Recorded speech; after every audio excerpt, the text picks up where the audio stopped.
ただしく過ぎていく時の波にふと足をすくわれそうになった時、必ず紐解く本があります。その本にはある女性の人生が描かれています。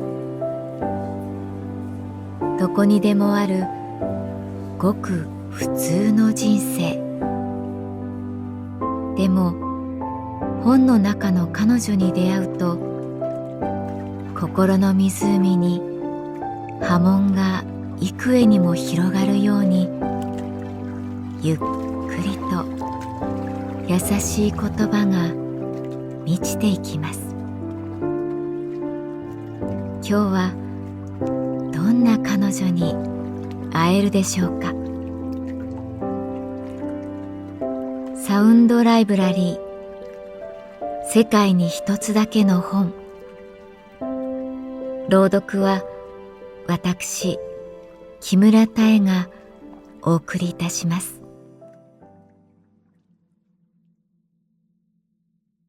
私の名前は月原かな子。旅行会社に勤めている。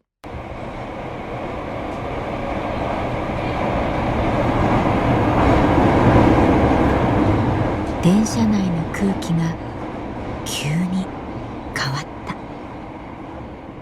私は友人を迎えるために成田空港行きの電車に乗っていた。ぎゅうぎゅうというわけではないが、かなり混み合った車内。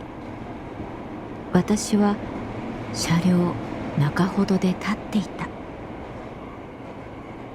電車の中の空気の変化、何がという理由はわからない。座っている人、立っている乗客、車両のすべての人の心にさざ波が立つのがわかった。その小さな波がやがて大きなうねりとなって押し寄せる。一体何？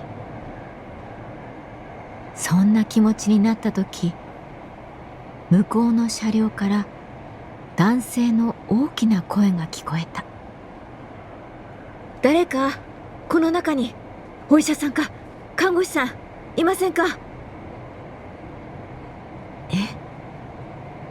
お願いです。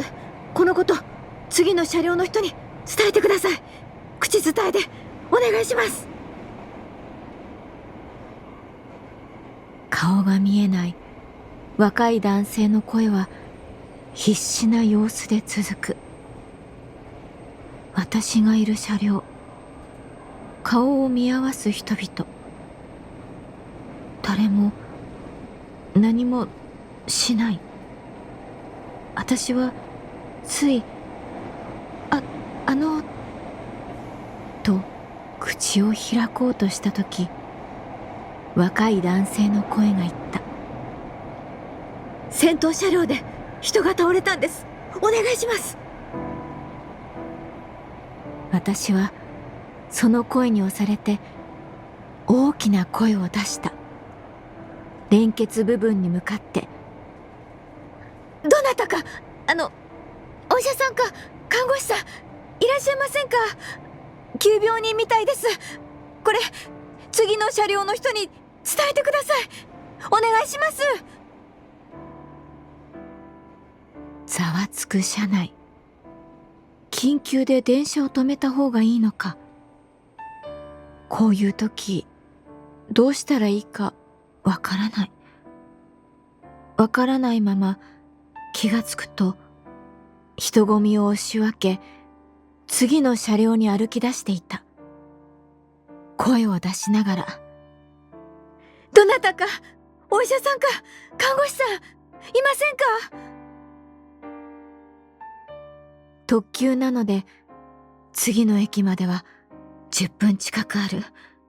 仮に電車が止まっても応急処置をしなくてはならないだろう。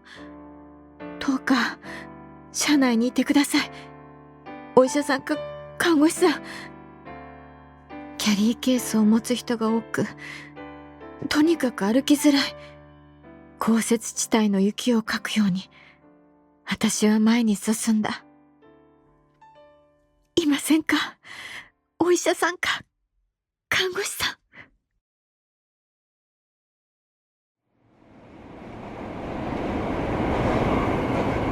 あ、はい。私、看護師です。3つほど車両を進んだ時、ドア近くに座っていた女性が立ち上がった。年齢は50代後半くらいだろうか。ベージュのコートにレモンイエローのスカーフを巻いている。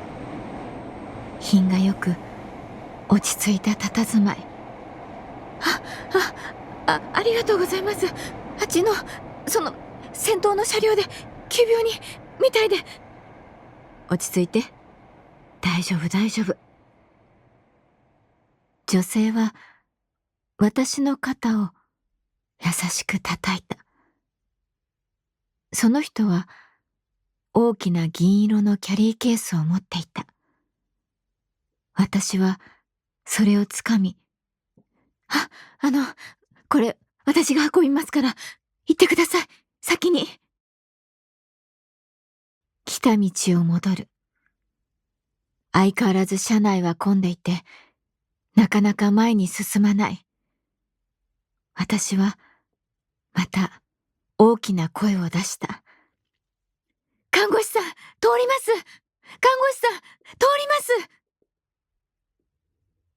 すると、まるでモーゼの実会のように、さーっと道が開く。看護師さんは私を振り返り、言った。いい声してるのね、あなた。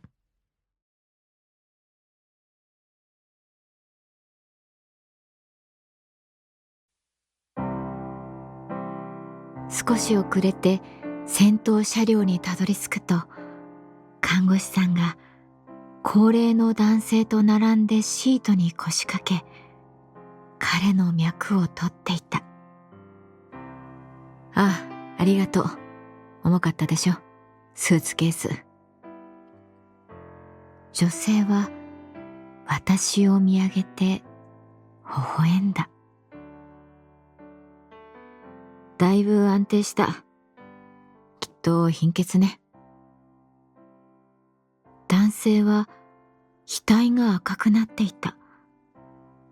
白髪にブルーの瞳。外国人のようだった。座っていて、いきなり前につんのめって倒れたんです。驚きました。私の隣にいた若い男性が言う。大きな声でお医者さん、看護師さんと叫んだ人に違いない。ありがとうございました。僕が言うのもあれですけど、あなたがつないでくださったんですね。若い男性は軽く頭を下げた。次の駅には駅員さんが担架を持って待機してくれています。ほっとしました。改めて男性の横顔を見る。彫りの深い顔。右の頬に5センチくらいの大きな傷の跡があった。看護師の女性はポシェットから救急セットを取り出し、男性のおでこに絆創膏を貼った。頭を打ってるから、なるべく急激に動かさないように、静かに下ろしましょう。駅に到着して、車内に担架が運び込まれる。外国人の男性は、異国の言葉でお礼を言いながら降りていった。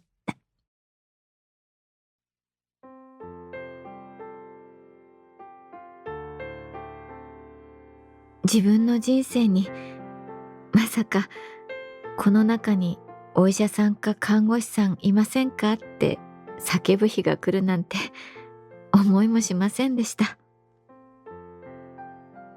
私が言うと看護師さんと若い男性は笑った。僕もですよ。看護師さんの所作は見事だった。一点の迷いも惑いもない。冷静で的確で、しかも余裕がある。どうやったらこんな振る舞いができるようになるのだろう。お二人のおかげで命が救えたのかもしれない。ぽつりと女性が言った。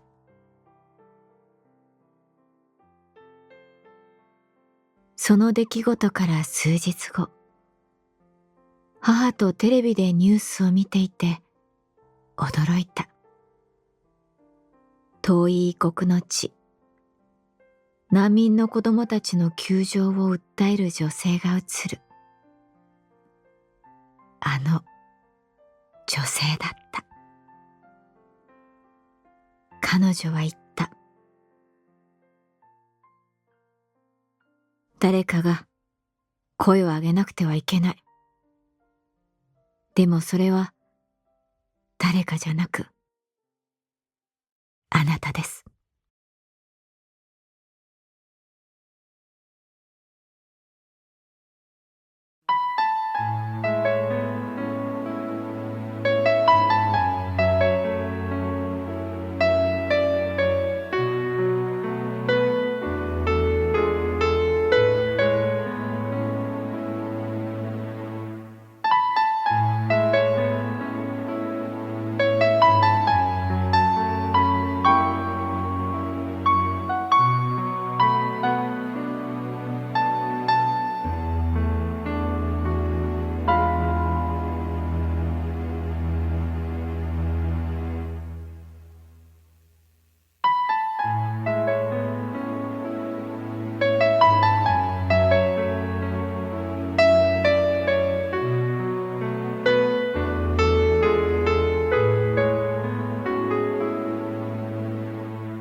サウンドライブラリー、世界に一つだけの本。作北坂雅人、演出広島聡、朗読は私木村多江でお送りいたしました。